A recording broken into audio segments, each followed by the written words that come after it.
जब हम किसी फौज के बहादुरी को देखते हैं तो उस फौज का हिस्सा मेहतर भी होते हैं, खाना पकाने वाले भी होते हैं, लेकिन उस फौज का शान उनके कमांडरों से होता है। और वो कमांडर कौन है? टोटे में भक्ति करे। कहते हैं ऐसे प्यारे आपको मिलेंगे जिनके जिंदगी के अंदर हवा उल्टी लगती है तो दुगने शौक से प्यार करती है। हवा दो किस्म की लगती है, एक उल्टी लगती है, एक सुलटी लगती है, सुख और दुख। कहते हैं समुद्र के अंदर किश्तीबान किश्ती चलाता है और 12 महीने चलाता है, उसको हवा फेवरेबल मिलती है, सुलटी मिलती है तो आराम से किश्ती चलती है, लेकिन किश्तीबान उसको नहीं कहते हैं जो उल्टी हवा को देख करके अपनी किश्ती को सागर में नहीं उतारता है। सो इसलिए कहते हैं ये नदी सुख और दुख से बनी हुई है, इसके अंदर प्यारे दुखों के अंदर घबरा करके तुम उस असली परमार्थ को छोड़ देते हो, नाम की कमाई को छोड़ देते हो, ये कहां तक मुनासिब है? कहते खाना तो नहीं छोड़ते हो। देखो ये सब देखने का एक तरीका होता है। आपको ऐसे बहन भाई मिलेंगे जिनको नाम मिला है और वो शहर के ऐन बीच में रहते हैं, उनको सत्संग में आने की फुर्सत नहीं। ये क्या है? किस्मत फूटी हुई है। और कहते हैं अगर आते हैं तो उसको रस्म समझ करके आते हैं कि जाओ भाई दुनिया के अंदर तो झंझट है। कई लोग और ख्याल से आते हैं, तरह तरह के लोग मिल जाते हैं, अनेक जगह जाने के बजाय एक साथ मिल जाते हैं, दुनिया के काम हो जाते हैं। कोई कहता है बिजनेस मिल जाता है, कोई कहता है सस्ता खाने पीने को मिल जाता है। कहते हैं ये बुद्धू कहाँ जाएगा, इसको सत्संगी कौन कहता है? ये क्या है? कबीर साहब कह रहे हैं मायाधारी मस्खरा है, ये सत्संगी नहीं है। और दूसरी तरफ कहते हैं टोटे में भक्ति करे, प्यारे भी होते हैं, कमांडर भी फौज में होते हैं जो उसका शान बढ़ाते हैं। और कहते हैं दुख हो सुख हो, मान हो अपमान हो, जो आदमी अपनी महिमा सुनना चाहता है वो परमार्थ से कुछ नहीं पाएगा। क्यों? कि जो जब उसका अपमान होगा उसका माइंड विचलित हो जाएगा। अब दुनिया के अंदर मान अपमान, अमीरी गरीबी, दुख सुख, ये तो आता रहता है। इनका उत्तर एक है और वो भाना है, मालिक की मौज है। जैसा भी बन आवे उसमें उसके अंदर रह करके नाम की कमाई करनी है। यहां पहुंच करके कोई ये सवाल करे कि उस दुख को हटाने की कोई कोशिश ही नहीं करनी है। सूझबूझ से काम लेना है, सिद्धांतों पर रहना है। इसलिए गुरु साहब ने वाणी के अंदर लिखा उद्यम कर दिया आवे खार तो मानो भाड़ा करतार। कहते हैं तुम्हारे पास संकट है, तुम उद्यम करो, कोशिश करो, डॉक्टर को बुलाओ और अपना यत्न करो, लेकिन उसके बाद भी हार आती है, क्या कामना इच्छा पूरी नहीं होती है, तो मानो भाड़ा करतार। माना कोशिश को उन्होंने नहीं छुड़ाया, जायज कोशिश, असूलों के अंदर सिद्धांतों पर रह करके कोशिश। इंसान का नाम पुरुष है इसलिए पुरुषार्थ की उम्मीद की जाती है, लेकिन सिद्धांतों पर रह करके, लेकिन इसके कारण नाम की कमाई को नहीं कुर्बान करना। कहते हैं ये गुरु का प्यारा होता है, ये पाने का तरीका होता है। टोटे में भक्ति करे ताका नाम सपूत, माया तारे मस्करे कहते ही गए ओत। पैबिन पावना उपजै पैबिन होए न प्रीत, जब हृदय से बह गया मिट्टी सकल रस रीत। अब ऐसे प्रेमी के अंदर कहते हैं भय भी होता है और भाव भी होता है। क्या डर भी होता है और प्रेम भी होता है। डर किस चीज का होता है? उसको दुनिया के किसी व्यक्ति के जाने, किसी चीज के आने का या जाने का डर नहीं होता है। वो तो उनसे बहुत ऊपर उठ जाता है। अभी तो जिक्र करके आए, ये सीढ़ी की पौड़ियां हैं जो कड़ियां हम सुन रहे हैं, अभी भाणे का तो जिक्र करके आए हैं। कहते हैं भाणे के अंदर रहने वाला आदमी डरता है किस चीज से है कि मेरा जो गुरु ने मेरे सामने लक्ष्य रखा है कि मैं यहाँ बैठा हूँ, तेरा इंतजार करता हूँ, दोनों हाथों से दूंगा, छाती से लगाऊंगा, अलग नहीं होने दूंगा, आओ मेरे पास, क्यों जल रहे हो? कहते हैं वो मेरा काम नहीं हो रहा और दिन निकलते जाते हैं, समय का चक्कर बेलिहाजी से चलता रहता है। किस वक्त भी ये चक्कर रुक सकता है। जब रुकता है कि कोई रोक उसको मदद कर सकता है? कोई बीमारी नहीं, आराम से सोया। सुबह को नौकर चाय लेकर के गया, साहब चाय, कोई जवाब नहीं, साहब चले गए। कहते हैं भाई ये तुम दुनिया के अंदर सुनते हो, पढ़ते हो, इसलिए कहते हैं कि ये डर इसको रहता है कि दिन तो खिसकते जाते हैं और नाम की कमाई नहीं होती है। एक दरवेश से पूछा गया कि तेरे मिजाज शरीफ कैसे है, जैसे हम पूछते हैं आपकी तबीयत कैसी है। कहते हैं उसके मिजाज को और तबीयत को क्या पूछना, जिसके श्वास तो कम हो रहे हैं और पाप बढ़ रहे हैं। क्योंकि जिस घड़ी के अंदर नाम से हम अलग हैं, हमारा कर्म बनता है और ये सत्संगी का भी बनता है, और जो कर्म बनता है उसको भोगना भी पड़ता है।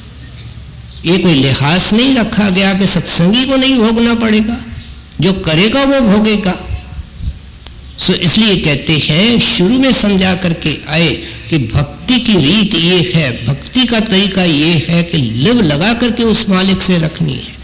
यहाँ भय का जिक्र करते हैं कि भाई मेरी जिंदगी निकलती जाती है, मंजिल बहुत दूर है, पता नहीं वो किस वक्त आएगा। ये चमड़े का एक थैला है, हवा निकल जाएगी, उस वक्त सब मिल करके क्या कहते हैं, ले चल होशी, कोई रखने को तैयार नहीं होता। ये ऐसे हम महाबुद्धू हैं कि सबक सीखने को इनकार करते हैं। कहते तेरा तो कुछ भी नहीं है, तू एक बड़े सूक्ष्म धोखे के अंदर पड़ा हुआ है। जितना जल्दी निकलेगा उतनी इन संतों की वाणी तेरे को समझ में आएगी। सो इसलिए कहते हैं मन के अंदर गुरु की हाजिरी समझो। आए दिन मैं बड़े महाराज जी के वचन दोहराता हूं कि सबसे बड़ी इबादत है गुरु को हाजिर नाजिर जानना। एक मुसलमान दरवेश के पास दो आदमी गए कि हमको नाम दान बख्शो। कहता है पहले मेरा काम करो। उनको 2 पंछी दे दिए, इनको जाकर के ऐसे सुनसान जगह के अंदर पहुंचाओ और मैं छुरी देता हूं, उनका गला काट के आओ, फिर नाम दूंगा। एक आदमी गया कि जंगल में सुनसान में देखा कोई नहीं है, उस पंछी की सिर काट दिया और आया तो दरवेश ने कहा जा मुल्ला के पास, मेरे सामने तू खड़े होने के लायक नहीं। दूसरा शाम को लौटा, देर से लौटा, पंछी साबित लेके आया। दरवेश पूछता है कोई जगह नहीं मिली जहां खुदा नहीं देखता? कहते हैं हजरत माफ करना, मैं बहुत बारीकी से इस चीज को देखा, लेकिन जब मैं ऐसे स्थान पर भी पहुंचा जहां कोई बनी बशर बंदा नहीं था, तो मेरे मन में ख्याल था कि एक तो पंछी देख रहा है, दूसरा मैं देख रहा हूं, तीसरा वो सर्वव्यापी परमात्मा देख रहा है। जब 3 देखने वाले हैं, हुक्म मिला है जहां कोई नहीं देखे, तो मैं कैसे काट सकता था? अब वो तो जिज्ञासु था, अभी तो उसको अंदर का भेद नहीं मिला था, नाम नहीं मिला था। कहते हैं कितने लज्जा की बात है सत्संगी, तुमने अब ऐसा दृष्टिकोण बनाया। परमात्मा का डर है, गुरु का डर है, सत्संगों का डर है कि मैं गलत काम करूंगा सत्संग पर आंच आएगी। कहते हैं ये जो गुरु का प्रेम कैसा पैदा हो, बार बार हर एक बहन भाई पूछता है। कहते हैं उसका पहला स्टेप ये है कि गुरु की मौजूदगी महसूस करो और डर महसूस करो, उससे भाव पैदा होगा, उससे प्रेम पैदा होगा। ये जुगल जोड़ी है, एक साथ जाते हैं। गुरु साहब एक बहुत सुंदर मिसाल देते हैं कि ये भय और भाव की कॉम्बिनेशन कैसी है। कहते हैं सुंदर आंखों बेहद और उसके अंदर तरीके से काजल डाला जाए तो उसकी शोभा दुगनी हो जाती है। जिसके अंदर भाव है और भय है, कहते हैं वो तो गुरु के राह में चलता है। मौलाना रूम साहब इसको और तरीके से कहते हैं कि तुम प्रीतम की तरफ चल रहे हो, मैं तेरे को चलने का तरीका बताता हूं। कहते हैं नजर सामने रखो और नजर में भाव रखो, नजर में प्रेम रखो, पैरों में डर रखो और संभल संभल करके इस रास्ते पर चलो। भय के पांव से चलो, भाव के अर्कों से देखो, नजर प्रीतम में रखो, प्रीतम तेरे को गले लगाएगा। इसलिए कहते हैं कि ये संत महात्मा हमको कहते हैं कि हरदम उस मालिक को, गुरु को, नाम को हाजिर नाजिर जान करके, दाव जिंदगी का लगा करके, सांस सांस का लगा करके इस चीज को खरीद कर लो प्यारे। ये फिर जाकर के पता लगेगा कि हमने सस्ता सौदा किया। बिन पावना उपजै, बिन होए न प्रीत, जब हृदय से पगया मिट्टी सकल रस रीत। जैसा अन्न जल खाई है तैसा ही मन होए, जैसा पानी पीजिए तैसी बानी सोए। कहते हैं जिंदगी बड़े संभल संभल करके निकाल दी है। जहां बैठा वहां पानी पी लेता है, जहां बैठा कहते हैं भाई खाने का वक्त है, खाना खा के जाओ। इसका नाम कहते हैं कबीर साहब कहते हैं सत्संगी नहीं है, बल्कि उसको कितनी भूख हो बहाना करता है, पेट खराब है, खाया हुआ है, क्योंकि क्या पता उसका कमाई का सोर्स कैसा है। सत्संगी बहन भाई की तो ये दुर्गति होती है कि सब्जी पड़ोसी के घर में भेजती है और किस उम्मीद से कि उसकी सब्जी मेरे पास आएगी, एक के बजाय 2 सब्जी हो जाएगी, और पड़ोसन को भेजती है, हर एक के पास 3 सब्जी हो गई। कहते हैं कहां खड़ा है।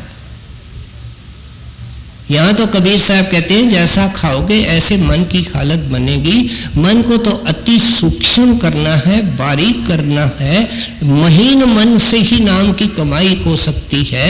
तू तो जहां मिलता है वहां खा लेता है, जहां पानी पीने को मिलता है वहां पी लेता है। पता नहीं 10 दोस्तों के पास सत्संगी फिरता है, 10 कोको कोला पी लेता है, पता नहीं क्या क्या कर लेता है। सोचता ही नहीं है कि संतों की वाणी का डायरेक्शन क्या है, शिक्षा क्या है। कहते हैं जिसका पानी पीते हो उसका असर मन पर होता है, और जैसा मन होता है ऐसा तेरा भजन है, और अपने भजन का हाल भी तू बखूबी जानता है। मेरे को कहने की जरूरत नहीं है। एक साधु का जिक्र करते हैं, थोड़ा बहुत साधना करता था, अच्छा अभ्यासी था, जंगल से जा रहा था, प्यास लगी, देखता है कुआं है, कहता है चलो पानी पी लेते हैं। वहां डोल रखा था, रस्सी रखी थी, निकाल करके पानी पिया। पानी पी करके 2 मिनट लगे, मन में ख्याल आया कि इस डोल और रस्सी को लेकर के आगे क्यों न चले, शायद ऐसा कुआं आवे जहां डोल और रस्सी नहीं मिले। लेकिन अति शुद्ध विचारों वाला साधु था, एकदम चौंक गया। थोड़ा आगे चला तो उसको एक विचार आया, लौट करके वापस आया, पास में गांव था, पूछता है कि ये कुआं किसका है। कहते हैं सर ये तो साधु जी ये तो कुआं एक चोर था पहले, बहुत उसने चोरी डकैती की, खूब पैसे इकट्ठे किए, अब उसको कोई चोर डाकू नहीं कहता है, वो तो फलाने सेठ के नाम से मशहूर है, उसने कुआं खुदवाया है। ये है चोरी का कमाया हुआ धन, जिसका पानी उसने पिया और एकदम विचार उत्पन्न हुआ कि डोल और रस्सी लेकर के चलो। कहते तू कहां जाएगा, जिसके सिर पर बोझ एक मन रखा है वो एक छटांग रखो, उसको तो कुछ पता नहीं चलता, लेकिन जिसका सिर खाली है उसके ऊपर रत्ती रखो तो महसूस करता है। ये क्या रखा है ऊपर, कहते हैं तुमने कभी बोझ उतारने के बजाय तुम हमेशा बढ़ाते रहते हो। इस सारी वाणी की थ्रस्ट ये है कि बोझ ही तेरे को परमात्मा से और गुरु से अलग करके बैठे हैं, नाम का रस नहीं देने देते हैं, परमार्थ का पूरा लाभ लेने नहीं देते हैं, बोझों को उतारने के बजाय इनको बढ़ाते जाते हो। तो इसलिए कहते हैं कि हक हलाल की कमाई करो। ये कहता है 8 घंटे नौकरी करता हूं और क्या करता हूं, पूरी हक की कमाई तो है, लेकिन ये अर्थ नौकरी हक की कमाई का नहीं है। 8 घंटे दफ्तर में तो जाना है और पूरी ईमानदारी से काम करना है। कोई पैसा आजकल तो हर एक टेबल पर पैसा है, रिश्वत है।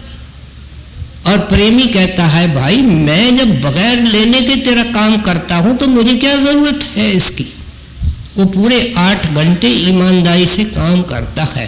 साहब दफ्तर में आता है नहीं आता है, नौकर दुकान सेठ दुकान में आता है नहीं आता है, वो पूरी ईमानदारी से नौकरी करता है। कहते हैं वो चीज जो तू कमा करके आएगा वो हक की कमाई है, उसमें बरकत है। दुकान में कहता है मैं 8 घंटे जाता हूँ, पसीना बहाता हूँ, तब तो बाल बच्चों की रोटी करता हूँ, लेकिन संत एक शर्त जोड़ते हैं कि जो कमाओ वो ईमानदारी से कमाओ, असूलों पर रह करके कमाओ। इसी असूल को कबीर साहब समझा रहे हैं। जैसा अन्न जल खाइए तैसा ही मन होए, जैसा पानी पीजिए तैसी बानी सोए।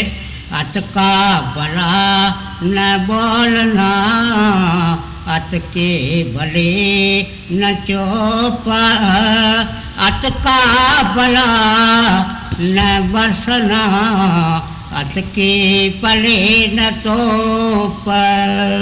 आखिर में कहते हैं कि देखो हर एक सत्संगी बहन भाई की ये शिकायत है कि मेरा भजन सिमरन नहीं होता है। जवाब क्या है कि वो भजन सिमरन करना चाहता ही नहीं है।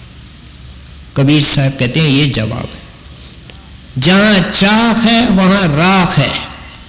एक किताबों के अंदर एक एक बच्चा कहावत जानता है, और जिसने बनाया है वो सियाना है कि इसके अंदर अगर लगन होगी। हमने लगन के ऊपर पूरा सत्संग सुना था कि लगन क्या कर देती है। सो इसलिए कहते हैं अंदर में लगन नहीं है, बहानेबाजी है। इसलिए आप समझाते हैं कि तुम्हारा भजन इसलिए नहीं रहता है कि पहले मेरे सवाल का जवाब दे कि तुम खामोश रहना सीखे को। हर एक बहन भाई, 2 बहन भाई मिलते हैं, कहते हैं भाई देखो क्या महंगाई हो रही है, हर चीज महंगी हो रही है। मैं कहता हूं सत्संगी जितने जिनको समझाया जाता है, जिनको प्रकाश की राह बताई जाती है, उनके लिए सस्ते में सस्ती चीज बोलना है।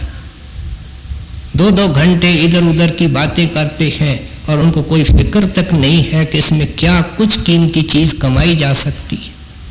तो इसलिए कहते हैं कि ये भी नहीं मैं कहता कि बिल्कुल खामोश होकर के मौनी होकर के बैठो, और इसलिए नेचर से मिसाल देते हैं। कहते हैं अगर पानी बिल्कुल नहीं पड़ता है तो सूखा पड़ जाता है, अकाल पड़ जाता है, सब चेहरे मुरझाए जाते हैं और कीमतें बढ़ जाती हैं। पीने का पानी नहीं मिलता है, सब परेशान होते हैं। ये भी तो ठीक नहीं है। लेकिन अगर जोर से पड़े, अतिथि पड़े, बाढ़ आती है, गांव डूब जाते हैं, लोग पानी के अंदर गिर जाते हैं, मर जाते हैं, हेलीकॉप्टरों से खाना फेंका जाता है, सारी जिंदगी अस्त व्यस्त हो जाती है। तो इसलिए कहते हैं जुबान संतों ने काम में ली है, कबीर काम में ले रहे हैं, लेकिन उसी जुबान से क्या समझा रहे हैं। कहते हैं क्या तुम इतना सत्संग सुनो, तुमको कोई आदमी मिले, उनको अगर बोलना भी है कोई नेक बात समझा नहीं सकते हो। जब तुम खुद नहीं समझते हो तो क्या समझाओगे। जब तुम खुद करते नहीं हो तो तुम समझा ही नहीं सकोगे, क्योंकि तुम्हारे अंदर प्रेम नहीं है, भाव नहीं है। जो सत्संग करता है कहता है जाओ दर्शन को, सेवा करो, ये करो, उसके कहने से क्या होगा जब वो खुद नहीं करता है। घर का बड़ा तो सिगरेट पीता है और बड़ों बच्चों को बोलता है सिगरेट पीना ठीक नहीं है, अखबार पढ़ के देखो क्या लिखा हुआ है। कौन उसकी मानेगा। सो इसलिए कहते हैं पहले खामोश रहना सीखो। जो खामोश रहता है वही तो सिमरन कर सकेगा, वही तो नाम की कमाई कर सकेगा। कोई बोलना और सिमरन करना एक साथ जा सकते हैं। कहते हैं आज से खामोश रहना तो सीखो। महाराज जी सत्संगी की जिंदगी 3 शब्दों में बताया करते थे। कम खाना, कम सोना, कम बोलना। साथ में कहते थे रात को जागना जिससे काम बनेगा। ये तीनों इसलिए है। सो इसलिए कहते हैं कि थोड़ा खामोश रहने की कोशिश करो। फुर्सत के घड़ियां आपको मिलती है, उधर उधर बर्बाद करने के बजाय किसी आराम कुर्सी में बैठ जाओ, पलंग पर लेट जाओ, मालिक का ध्यान करो, मालिक का सिमरन करो, कमाने की कोशिश करो। तेरे को होड़ लगी हुई है, ये कमाऊं वो कमाऊं, नाम क्यों नहीं कमाता है? वो सच्चा आत्म धन क्यों नहीं कमाता है? इसकी होड़ क्यों नहीं रखता है? जब इसकी होड़ रखेगा तो संसार की होड़ खत्म हो जाएगी। बड़े तरीके से कबीर साहब ने सब चीजों को समझा दिया कि जिंदगी का मकसद क्या है? परमात्मा की भक्ति। और इसके लिए भगवंत के भक्त के पास जाना पड़ेगा, गुरु के पास, महात्मा के पास। वो वक़्त का होना चाहिए, पूर्ण होना चाहिए, मालिक का रूप होना चाहिए, दाता होना चाहिए। माथा भी टिकवाना नहीं चाहता है, लेना तो क्या, देना ही देना जानता है। कहते हैं फिर तेरा भी कोई फर्ज है। और हमारे फर्ज को अच्छी तरह खोल करके समझा दिया। अत का भला न बोलना, अत के भले न चौक, अत का भला न बरसना, अत के भले न धूप।